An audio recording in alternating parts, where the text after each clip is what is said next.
వార్షికోత్సవం సందర్భంగా Meenakshi test tube baby centre Guntur నందు ఐవీఎఫ్ ట్రీట్మెంట్ పై 40 to 50% రాయితీ.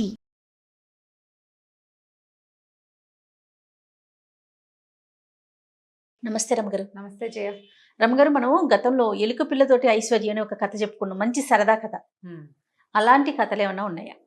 చచ్చిపోయిన ఏలుకతోటి ఒక అబ్బాయి అవును, ఎట్లా డబ్బు సంపాదించాడు అని. అనాతో ఐశ్వర్యం అని ఒక కథ ఉంది. ఓహో, అలాంటిదే కదా. ఇది ఇంకొంచెం చిన్న డిఫరెంట్ సినారియో వేరనమాట. కాకపోతే సంపాదన సేమే, బాగుంటుంది కదా. ఒక ఊళ్ళో ఒక భార్య భర్త ఉండేవారు. ఆ భర్త పేరు రాములు. ఒక కొంచెం తెలివైన వాడే కానీ ఏమీ లేవు పాపం, ఏదో చిన్నగా పని చేసుకుని బతికేవాళ్ళు. అయితే ఎంతసేపు ఏమంటూ ఉండేవాడంటే, ఒక్క అణ దొరికితే వ్యాపారం చేసి సంపాదిస్తాను, అణ కూడా లేదు మనకనేవాడు. అణతోటి వ్యాపారం ఎలా చేస్తారు బాబా, భలే చెప్తావు అనేది పెళ్ళం. అయ్యో కాదు, అసలు అణ అయినా పుట్టాలిగా మన బతుక్కి. చూడు, ఏదో పని చేస్తున్నాం, అన్నం పెడుతున్నారు, తింటున్నాం. అణా డబ్బులు కూడా లేవు మన దగ్గర. అణాలంటే ఎప్పటి రోజులు ఇవి, పాతకాలపు కథ కదా. అయితే ఏమైంది, వాడు ఇలా అంటుండగా, ఈ రాములు ఇలా అంటున్నప్పుడు ఆ ఊరు ఆ మోతుబరి, వీళ్ళకి ఇతను ఎవరి దగ్గర అయితే పని చేస్తాడో అక్కడ మోతుబరి, ఆ ఇంటి మోతుబరి విన్నాడు. ఏమనుకున్నాడు, ఏమిటో వీడు తెలివి చూద్దాం అని చెప్పి ఏం చేశాడు, ఆ గొడ్ల సావిడి పక్కనే వీళ్ళు గుడిసె, వీళ్ళు అందులో ఉంటారు. ఆ గొడ్ల సావిడి దగ్గర ఒక అణాకాసు పడేసాడు. పడేసేసరికల్లా మర్నాడు పొద్దున్నే, ఇది సాయంకాలం చీకటి మాటం జరిగింది. మర్నాడు పొద్దునే వాకిళ్ళు ఊడుస్తోంది, గొడసావిడి అవి ఊడుస్తుంది భార్య. ఊడుస్తూ అణా చూసి, మావా నువ్వు అనాకాసు వ్యాపారం చేస్తానంటావు, ఇదిగో నీకు అనాకాసు ఉంది, తీసుకోమని, చూడు వ్యాపారం చేయి చూద్దాం ఎలా సంపాదిస్తావో అని అనాకాసు తెచ్చి తన చేతులు పెట్టింది ఆ బిళ్ళ. చెప్పేసరికల్లా ఇతను ఏమన్నాడు, మందెందుకైంది, ఇది ఎవరితో అయి ఉంటుందని. అయ్యగారు మీరేమైనా డబ్బులు పడిపోయినాయి జేబులోంచి, అణా దొరికిందండి అని ఆ మోతుబరికి ఇచ్చాడు. ఆయన అన్నాడు, నాది కాదురా, అసలు నా జేబులో చిల్లరే ఉండదు, నేను ఎప్పుడు వేసుకోను, ఎక్కడి నుంచి పడిందో. అయినా నీకు దొరికింది కదా, ఇది నువ్వేదే, నీదే లేరా, వాడుకో అని ఇచ్చాడు. వాడుకోమన్నాడు, చూద్దాం ఏం చేస్తాడు అని. అయితే ఇతను చింకి చాటంత అయింది ఇతని మొహం. అబ్బా, మొత్తానికి మన వ్యాపారానికి పెట్టుబడి దొరికింది. ఇప్పుడు ఈ అనాకాసుతో ఏం చేశాడో చూద్దాం. వాళ్ళ ఆవిడ ఇతను ఇది ఏం చేస్తాడో చూద్దామని ఉంది. ఈ అనాకాసు పుచ్చుకొని ఒక వడ్డీ వ్యాపారస్తుడి దగ్గరికి వెళ్ళాడు. చిన్నగా వ్యాపార ఊళ్ళల్లో అప్పులు ఇచ్చేవాళ్ళు ఉంటారు కదా. ఏమన్నాడు, అక్కడ సుబ్బయ్యో ఎవరో వ్యాపారస్తుడు ఒక షాపు, చిన్న కొట్టు, కోమటి కొట్టు దగ్గరికి వెళ్ళి ఏమన్నాడంటే, ఇదిగో ఈ అణా ఏమో వడ్డీ కింద ఉంచుకో, ₹1 అప్పివ్వు నాకు, రూపాయికి అణా వడ్డీ, రూపాయి అప్పివ్వమన్నాడు. అనేసరికల్లా సరే వడ్డీ వచ్చేసింది కదా, వడ్డీ వ్యాపారస్తులకి వడ్డీయే ఇంపార్టెంట్, అసలు కంటే వడ్డీ ముద్దు. రూపాయి ఇచ్చాడు. ఏమైనా చిన్న చిన్న డీటెయిల్స్ పోతాయేమో, చాలా చాలా కాలం అవుతుంది, కానీ రూపాయి ఇస్తాడు. ఇచ్చిన తర్వాత ఏమైంది, ఈ రూపాయి పుచ్చుకొని అటు ఇటు చూసి ఇంకో కొంచెం పెద్ద వ్యాపారస్తుడి దగ్గరికి వెళ్ళాడు. పెద్ద వ్యాపారస్తుడి దగ్గరికి వెళ్ళి ఆయనకి ఆ రూపాయి ఇచ్చి, ₹10, రూపాయి వడ్డీ కింద ఉంచుకో, ₹10 అప్పివ్వు నాకు అని ₹10 తెచ్చాడు. మొదట తెచ్చింది ఎంత, రూపాయి, అణా నుంచి రూపాయి, రూపాయి నుంచి ₹10, ₹10 ఇచ్చి ₹100 తెచ్చాడు ఒక చోట నుంచి. ఇంతకీ ఆ అన్న తనది కాదు చూడండి. ఈ 100 తెచ్చిన తర్వాత చూసావా సంపాదించానని భార్యకి చూపించాడు. అంతా అప్పే కదటయ్యా, భలే వాడివి అని. అలా కాదే, నేను చెప్తాను ఉండని. అక్కడి నుంచి ఏం చేశాడు, ఈ 100 చేతిలో 100 ఉంది కదా, ఈ 100 పట్టుకెళ్ళి ₹1000 అప్పు తెచ్చాడు ఇంకొక దగ్గర నుంచి. ₹100 వడ్డీకి ఎవరిస్తారు, ఎవరు ఇవ్వరు, అర్జెంటు నాకు డబ్బులు, అందుకని ఈ 100 వడ్డీకి ఉంచుకొని 1000 తెచ్చి భార్యకి చూపించాడు. అయినా కూడా ఇదేగా.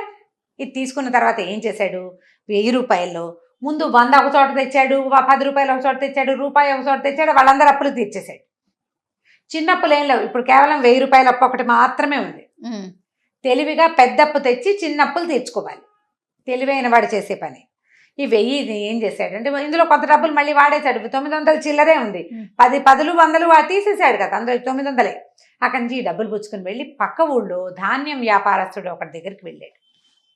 ఇంకా కోత మీదే ఉంది.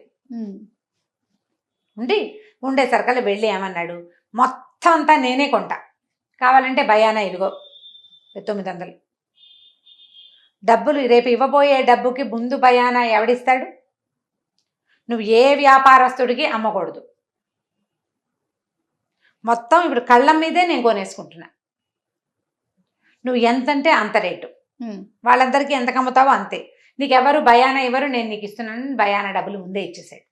ఇచ్చేసేసరికల్లా ఈ కళ్ళాల మీద ఉన్న రైతులు ఎవ్వరూ ధాన్యం వ్యాపారస్తులకు అమ్మల. వాళ్ళంతా ఈ కోతలు అవ్వగానే జనం అంతా వచ్చేసారు కొనుక్కోవడానికి. వ్యాపారస్తులు కళ్ళాల మీదే కదా కొంటారు, కోతలు అప్పుడు కొనరు, కళ్ళాల మీదకి వచ్చాక కొంటారు. కోతకి కళ్ళానికి గ్యాప్ ఉంటుంది. వీళ్ళు కోస్తారా, ధాన్యం కోసి ఇదంతా కుప్పేస్తారు, ఒక చోట వేస్తారు, కట్టేతంటారు, తర్వాత నూర్పిళ్ళు, ఆ తర్వాత కళ్ళాల మీదకి చేరతాయి. ఈ వ్యవహారం గ్యాప్లో వీడు డబ్బిచ్చేసాడు. ఎప్పుడైతే ఇది నూర్పిళ్ళు అయిపోయి జనాలు కొనడానికి కళ్ళాల మీదకి వచ్చారో, మేము ఎవరికి అమ్మలేము, ఆల్రెడీ అమ్మేశాము, వాడు భయానా కూడా ఇచ్చేసాడు, రేపో మాపో వచ్చి మరి డబ్బులు ఇస్తాడు, పట్టుకెళ్ళిపోతాడు అన్నారు. ఎవరు కొన్నారంటే ఫలానా మోతుబరి గారి దొడ్లో పనిచేసే రాములు. జనాలంతా వీడి కోసం వేటాడడం మొదలుపెట్టారు, వెతికి పట్టుకున్నారు. వీడేదో గొడ్ల దగ్గర పావు చేసుకుని పాలు తీసుకుంటాడు. పట్టుకున్నారు, బాబు నువ్వు పక్క ఊర్లో ఉన్న ధాన్యం అంతా కొనేసావట, మేము మారుబేరానికి అమ్మేవాళ్ళం, ఇక్కడి నుంచే తీసుకెళ్తాం, ఇది నాణ్యమైన వస్తువు, రేటు తక్కువ వస్తుంది, అంతా నువ్వు కొనేసావు, ఎట్లాగా అని గోల పెట్టారు.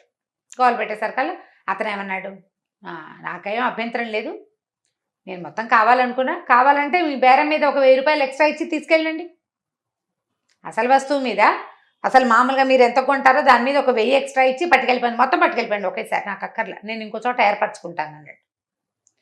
అనుకునేసరికల్లా ఆశ్చర్యపోయారు జనం అంతా. సరే వాడు ఇచ్చేస్తానంటున్నాడు, ఇప్పుడు ఒక్క మనిషి 1000 ఎక్స్ట్రా ఇవ్వాలంటే ఎక్కువ, 10 మంది మీద ఏమి ఎక్కువ, వాళ్ళకి పడేది ఏముంది, 10 బస్తాలు కొనేవాడికి 1000 రూపాయలకి ఇంకో 100, 1100 అయితే పెద్ద ఇబ్బంది లేదు, 2000 అయితే బరువు. సరే వాళ్ళంతా ధాన్యం కొనేసుకున్నారు. ఇతనికి తను ఆల్రెడీ పెట్టిన డబ్బులు కాకుండా ఒక 1000 ఎక్స్ట్రా వచ్చేసింది. పాతప్పులు తీరిపోయినాయి. 1000 రూపాయలు, 900 ఒకళ్ళ దగ్గర నుంచి 1000 రూపాయలు తెచ్చారు కదా, ఆ 1000 తీరిపోగా 1000 రూపాయలు మిగిలింది. ఇక మోతుబరి ఇంటి పక్కన ఖాళీ స్థలం ఎప్పుడో వీడికి ఇచ్చారు ఇల్లు కట్టుకోవటానికి, సొంతంగా ఇల్లు కట్టేసుకున్నాడు ఆ డబ్బులతోటి. వాడి ఇల్లు వాడిదే. మోతుబరికి ఇదంతా తెలిసింది, ఆయన గమనిస్తూనే ఉన్నాడు. ఊరు వీడి తెలివి, ఆనా కాస్తోటి ఇంత వ్యాపారం చేశాడు, 1 రూపాయి వాడిది కాదు అందులో, ఎంత తెలివిగా ఉన్నాడని. సరే ఆయన ఏమన్నాడు, ఒరే 4 ఎకరాల పొలం ఇస్తాను, కౌలుకు చేసుకో, పాలేరుతనం చెయ్యొద్దు, నువ్వు ఇల్లు వాకిలి ఉన్నాయి, నువ్వు ఎవరి దగ్గర ఉండక్కర్లా, 2 గొడ్లు కొనుక్కో, మీ ఆవిడ గొడ్లను చూస్తుంది, నువ్వు చేసుకో, వ్యవసాయం చేసుకో అనేసరికల్లా దానికి ఒప్పుకొని 4 ఏళ్ళు తిరిగేసరికి 10 ఎకరాల పొలానికి ఆ సమయం అయిపోయాడు. తెలివి కలిగిన వాడు ఏం చేస్తాడు, వ్యాపారానికి పెట్టుబడి తన తెలివే కానీ డబ్బులు కాదు. డబ్బు మదుపు పెట్టేవాళ్ళు తెలివి తక్కువ వాళ్ళు. తెలివైన వాడు తన డబ్బు పెట్టకుండా, అయితే ఏంటంటే సమయం కలిసి రావాలి వాడికి. ఇట్లా ప్లాన్ చేసేవాళ్ళు మన దగ్గర కూడా ఉన్నారు, ఇప్పుడు చూస్తాం మనం. సజావైన తెలివి, అంతే కదా రమ్మగారు, ఇది చెప్పుకోవాలి మనం ప్రధానంగా. ఇప్పుడు ఏంటంటే మోసపుచ్చే రకంది లేదు ఇందులో, ప్లాన్డ్ గా చేసాడు. ఇప్పుడు మన దగ్గర ఉన్నారు కాబట్టి కాలం కలిసి రావటం అనేది ఒక చిన్న ఫ్యాక్టర్ ఉంటుంది ప్రతి వాళ్ళకి. అవునండి, కాలం కలిసి వస్తే సరిపోతుంది, కలిసి వస్తుందా రాదా అనేది ఇక్కడెక్కడో ఉంటుంది గీత ఒకటి రాసి. చదువుకోలేం కదా మనం, మన ఫేట్ని ఫాలో అవ్వాలి. కాకపోతే రూపాయి పెట్టుబడి పెట్టకుండా 10 రూపాయలు సంపాదించడం ఎట్లా అనేది ఆలోచించి చేయాలి. చూడండి, అనాతో 1 లక్షాధికారి అయిపోయాడు. అది చాలా బాగుంది రమ్మగారు.